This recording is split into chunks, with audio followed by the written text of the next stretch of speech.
Welcome to the Coaches Show. We're getting ready for Week 7. I'm Adam Howe, along here with Wildcat coach Ryan Boyer. Ryan, again, thanks for joining us. You bet. Glad you had me on.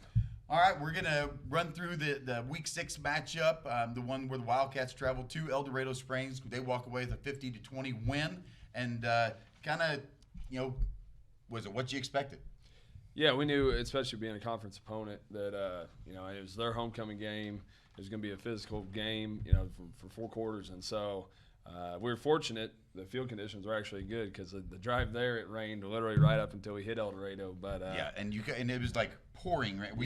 You talked to me after the game, and you had actually talked about stopping the buses. Yeah, it was coming down that hard. Exactly. And then we showed up at El Dorado and dry as a bone. Exactly. Yep. Yeah, we were calling back, telling our middle school coaches, "Hey, better grab some more rain gear." And right. So that part was nice. Yeah.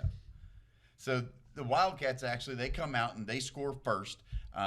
They a little bit different. I think El Dorado actually had won the coin toss, and chose to take the ball. So that says, okay, we don't want to give them any opportunities.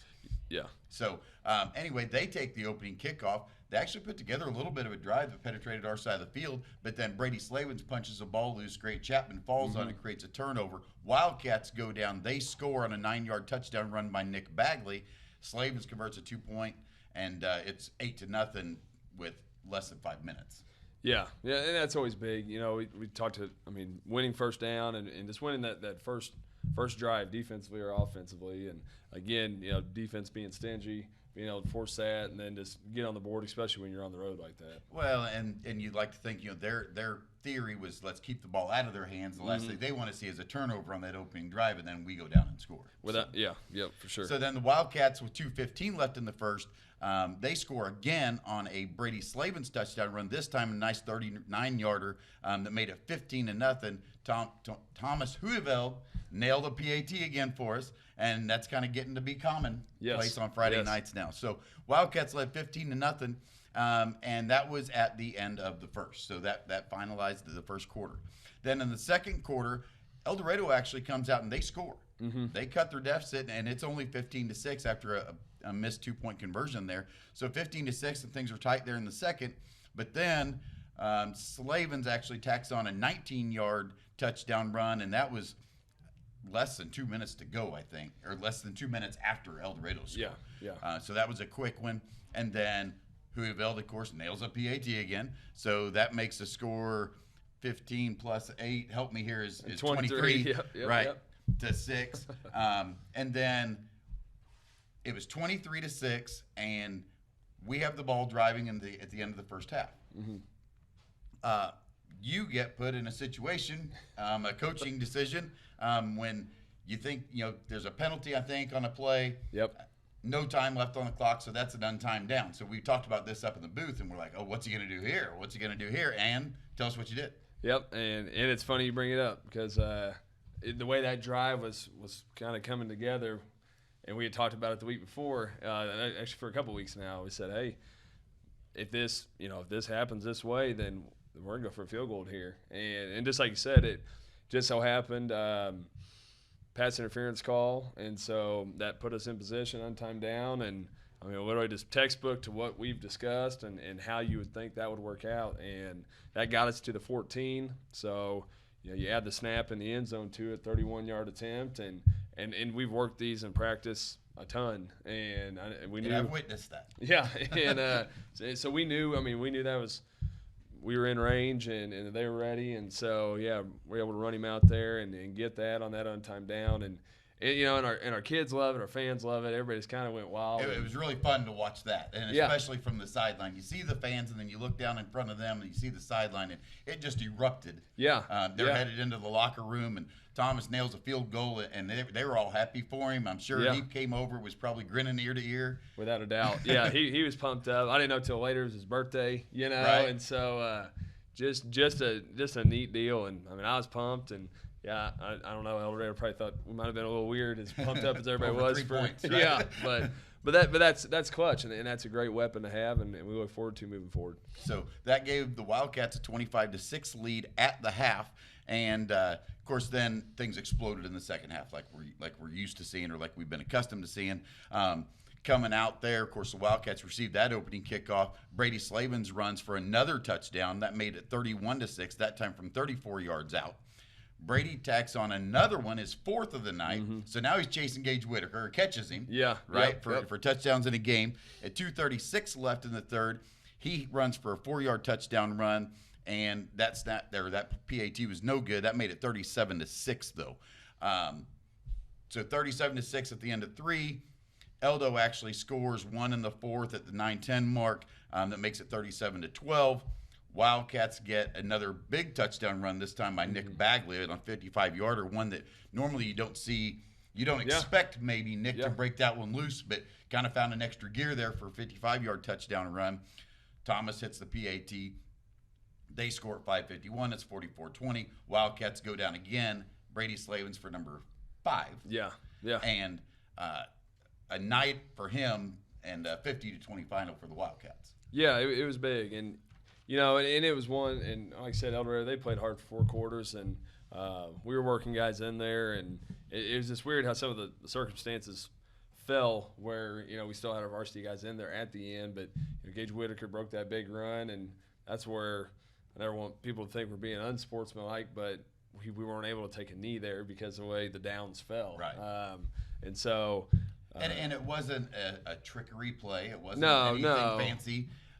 It was just a straight run up the middle, and Gage found the second level, broke loose, and was gone for 78, I think. Yeah. I mean, we literally just told our kids, guys, this series, 2 first downs and this thing's over, and that just happened to be one, and then Brady's touchdown happened to be the other one. So just what it was. So you line up, and if they can't stop you, there's nothing you can do about it, right? Yep. So that's a good sign for those guys late in a game. Yeah. That they've still got the motor to go there late in the game. So offensively, looking at some of the highlights, the team rushed for 36 times for 375. That's over a 10-yard average. And 7 touchdowns on the ground. 7. Yeah. So passing, 7 for 15, 140 yards. That was all Brady.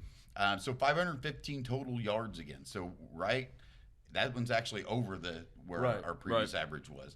Brady runs 18 times for 176 yards and 5 touchdowns on the ground. Yeah. So, once again, Gage has 4 in week 2 or 3, whatever it was there, and then Brady comes up and he scores 5. So who's going to score 6, right? Yeah, so, I know. Keep setting that bar high, right? Of course, Brady was the 7 for 15, 140 through the air, also adding his totals. Nick Bagley, especially including that 55-yard touchdown run, he ran 10 times for 103 yards and 2 touchdowns. That's just doing the math, just under 10 yards per carry. So Nick, again, just really staying on course with his average. Yes. Gage Whitaker, of course, 7 for 97, most of that coming on that 78-yard run in the fourth.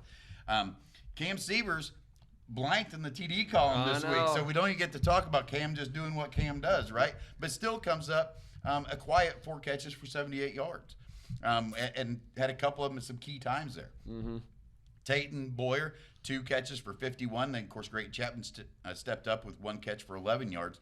And then we talked about Thomas already, 3 extra points out of 6 attempts, but then nailing the big 31-yard field goal. So there's the offense. And on the season now, Wildcats have scored 250 points, averaging almost 42 a game, 479 yards total. Is what their average is, over the 2,000 mark now in rushing as a team. So that's through 6 games, and then 680 passing yards. And I was looking at some totals, and I called the school today and I cheated. I said, I need somebody to take a picture of that record board down there because we got some guys that are getting close. And we're not going to jinx anybody. We're going to not even talk about that yet. But if you want to look for it yourself, find it in the cafeteria. You can check it out. There you go. Right?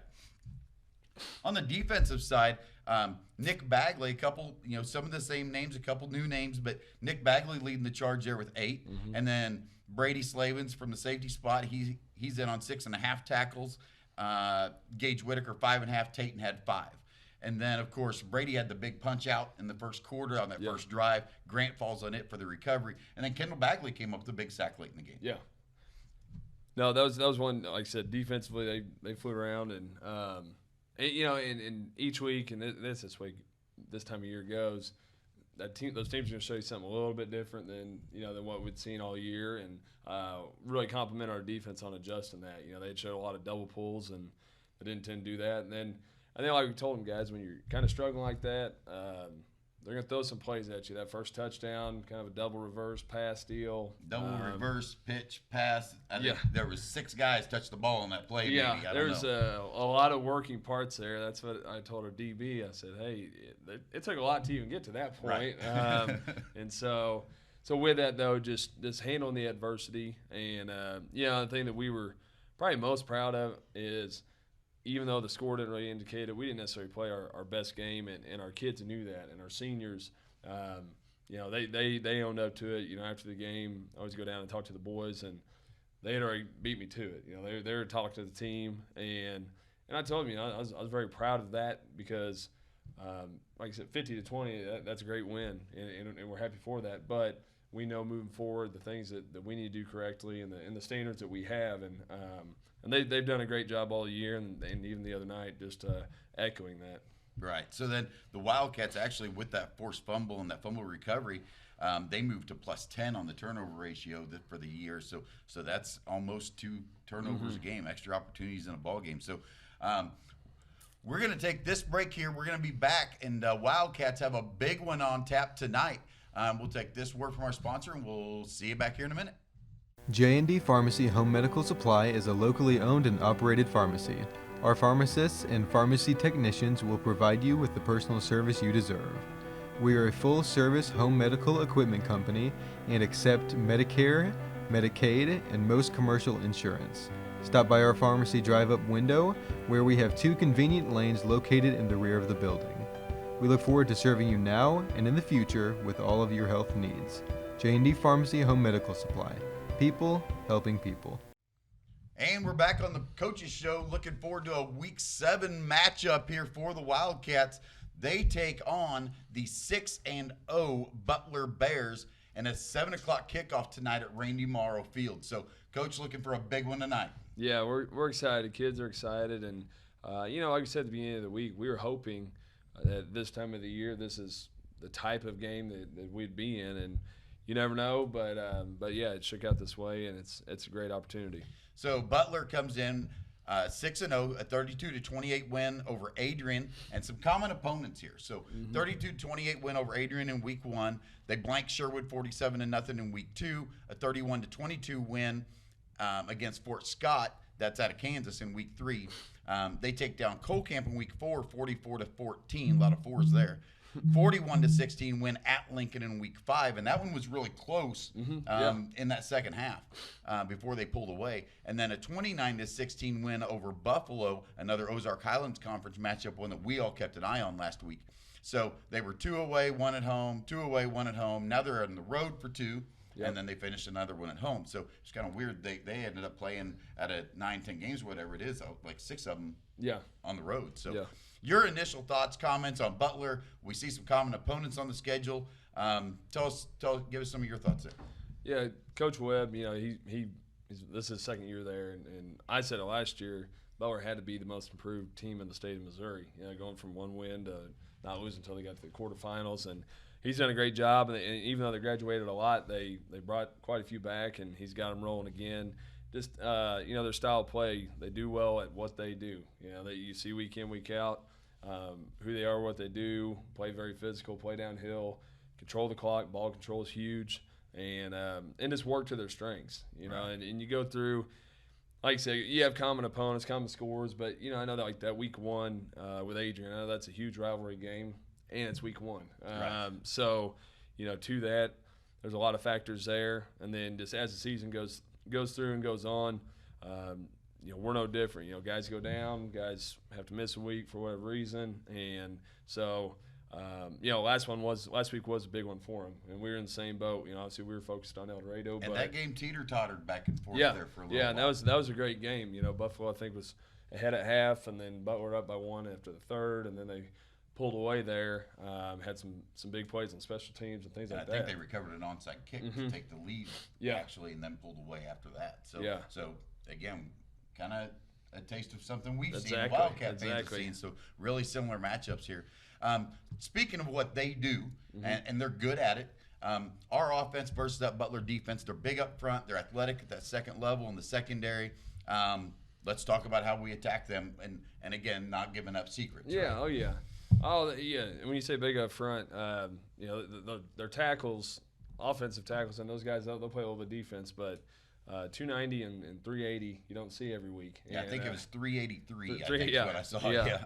And so, you know, to that, and just talk to our guys like, hey, how you approach that? You know, you be smart about your abilities, and but yeah, them defensively, they fly around. You know, they get downhill. Their safeties do a good job of running the alley and just keeping everything in front of them.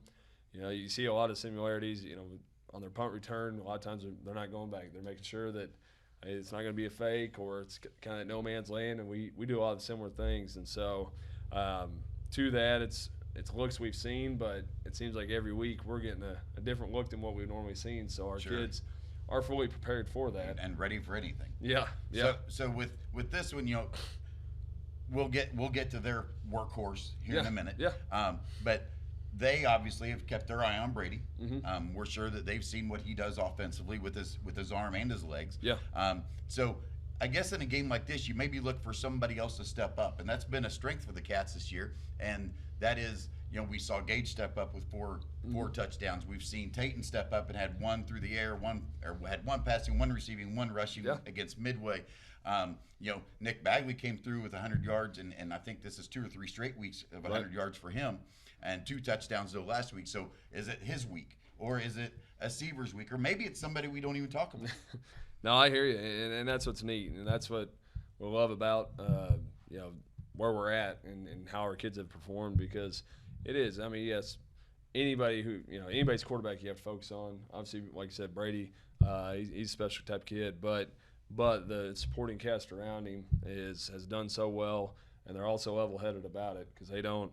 You know, if we just sit here and talk about stats, I'm not saying they don't know the numbers. Yeah, I would say I'm not saying they wouldn't look them up, but they're not worried about it. And every single week, you know, they compliment each other and they're on each other and just work for each other, and that's what we expect tonight too. So then the Warsaw defense versus that offense, the Butler offense averaging 31 points a game, but obviously everything goes through a running back by the name of Brendan Patrick. Yep. So Patrick is their workhorse. He scored some remarkable numbers putting this together, right? He scored 150 of their 186 points. Mm-hmm. That's a lot. He scored 25 of their 31 touchdowns. That's a lot. Yeah. Yep. A lot is 74% of their offense. Yeah. Everything runs through Patrick. The kind of weird thing that I saw there was Patrick has 0 catches. Yeah. Yeah, well, and with what they're doing, they're not having to throw the ball a whole lot. I think 25 times all year. Yeah, through 6 games. So, you know, and to that, though, that's what's tough on your secondary is it's run, and then you see teams, they get sucked up on the run, and guys are 10, 15 yards wide open downfield. Right. And you try to prepare for that, but again, I mean, you just got to be disciplined with it. But, yeah, he's an exceptional running back. He does very well in their system. You know, he wrestles too. Thing that kind of most probably impressed me is just his patience with it, and then his yards after contact. His leverage is great, and he understands where his paths need to be in the scheme that they're running. And you know, he's one of those. Like I told the guys, said he's not the biggest running back you've seen all year, but as far as just his discipline and you know his will to press on, you know, that's where there's very few runs he has that aren't after contact that he scores touchdowns on. Right. And we mentioned Brady for the Warsaw offense, Patrick for the Bears offense. You brought with you today kind of an interesting little tidbit on where those guys rank in the state. Yeah, that was something that was shared with me, I believe yesterday or the day before, that you know those two, they set, I think, top 7 in the state for total yards gained. And, you know, if you're looking at 2A, I think Patrick's 1 and Brady's 2. And so that's pretty neat. And you don't get to see that. You rarely get to see that in regular season. Sometimes you might catch that in playoffs, right. but this early in the year, typically don't get that. Right. So looking ahead here, or looking back, I guess you would say right now, we go 3-0 in that first third of the season. We like to break it down into 3-game seasons, right? So 3-0 in that first third. Now we can say we're 3-0 in that second third. Mm-hmm. So standing at 6-0. And they're getting noticed. The Wildcats are being noticed, and we mentioned that last week. They're gaining points again. 2 straight weeks now they're getting points in the state rankings. A win tonight over a number 5 ranked Butler team, a number 5 in Class 2, would most assuredly propel your team onto those lists. Right. So a win tonight will also not only decide a conference champion, but a district champion as well. So a lot on the line here. So to me, this is perhaps and arguably the biggest game for this program, no doubt in your era. Oh, yeah. In a number of years. So I went all the way back to the 05 season. Yeah. So yeah. I found a 26-25 quarterfinal loss to Fairgrove in 2008. Okay. So I think that was Coach Morrow was here. I was on the sideline. I was keeping stats of those games. Yeah. And it was freezing. And I think it came down to a field goal or a 2-point conversion. It was a 2-point conversion is what it was. Right. But Coach Ironman actually was in on that game. But I found that one. I found we played some playoff games along the way, never too deep. But then in 17, we had a season opening win over Clinton, and that broke a long losing streak. And I said 26, you said 28, so we're somewhere in there. Yeah. Either way, it's a long losing streak. So that win in 2017 was a big one for the program. Yeah, on a missed field goal. Right. 16-14. I remember that was the first game here. So then Wildcats also get a double overtime thrilling win over Skyline, 66-64. That was in 19. But after going back that far, I can't find a game that has had this many implications in at least 16 years for the program. 16 years. So let's put this one in perspective. Just how big is this game, and how do you keep it all in perspective? It's one that when we met at the beginning of the week, obviously we always have a lot of things to focus on, but our big focus, we told our kids is this game isn't bigger than you. And, to that, yes, there's everything we just mentioned, but to that, we've had our goals and our standards all year long. And like I said, we were hoping that when we got to this point of our season, this would be the type of game or caliber of game that we would be in. And with that, we really stressed in trusting the process. And our kids have done a great job of that all year long. And this week, they've really, stepped up, and they've done some things on their own, whether that be film and things like that, on their own time, at each other's houses and things like that to prepare for it. So we can see the importance of it, how important it is to them. And because like we told them, what we want on Friday is you to be fully prepared, where all it comes down to is execution. And that way you're not having to think, you can react and truly play your best. And, like we told them, we'd said it all along, this week and not look past this week, but these next 3, these 100% are playoff type of atmosphere and get us ready for what really matters most. No doubt. So we talk about this game essentially going to crown a conference champion and a district champion. That district, now Warsaw held the 1 spot last week, but the way that Misha works in their districts is strength of schedule and opponents and whatever.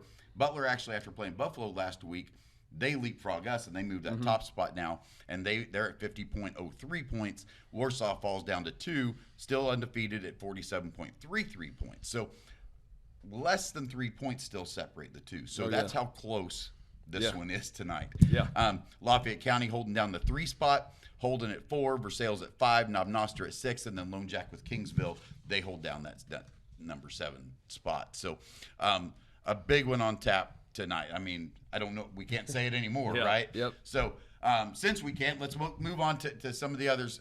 Youth. I think last week the 1st and 2nd grade flag teams, they both had byes. Yep. So they got a break. They rest those little legs and be ready to go, right? So I think they actually will host games tomorrow morning. Yes. Yep. They it's their turn. So I think 9 and 10 or 9:10:30. So that'd be fun for them for sure. And fun for you at home if you want to see some kids that are still playing just because they flat love it, or they want to grow up and they want to be Wildcats on a Friday night. Here they come. Yep, for sure. So 3rd and 4th grade last week, they actually took their first loss, and that was 13-12 against Lincoln. A really good ball game there. The 5th and 6th got back on track. They won 47-0 over Lincoln, pitched their 2nd shutout in 3 games.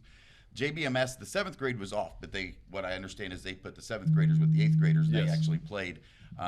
They took on Butler on Tuesday, kind of a fiasco there, right? Yep. But ended up Butler came here on Tuesday, and Warsaw walks away with a 26-14 win. They're actually unbeaten too. So they're 4-0 also.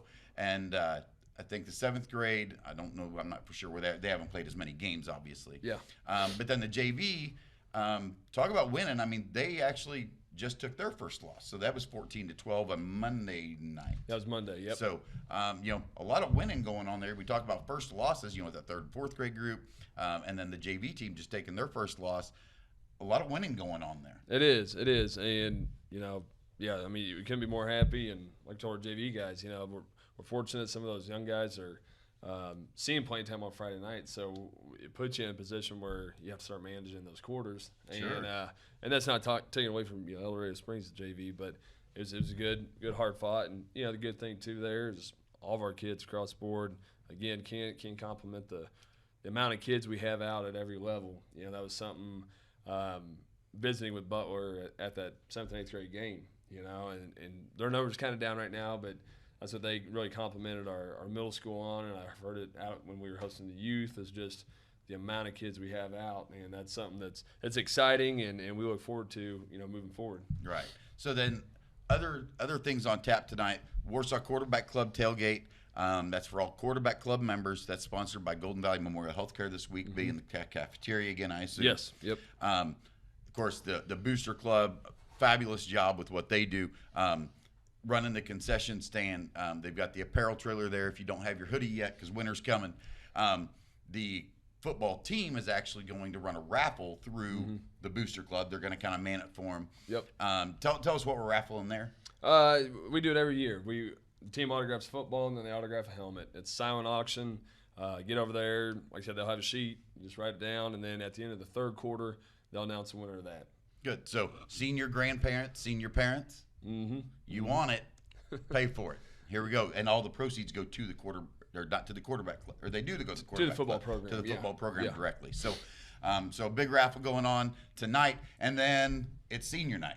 Yep. So if we have to add anything else to it, now it's senior night too.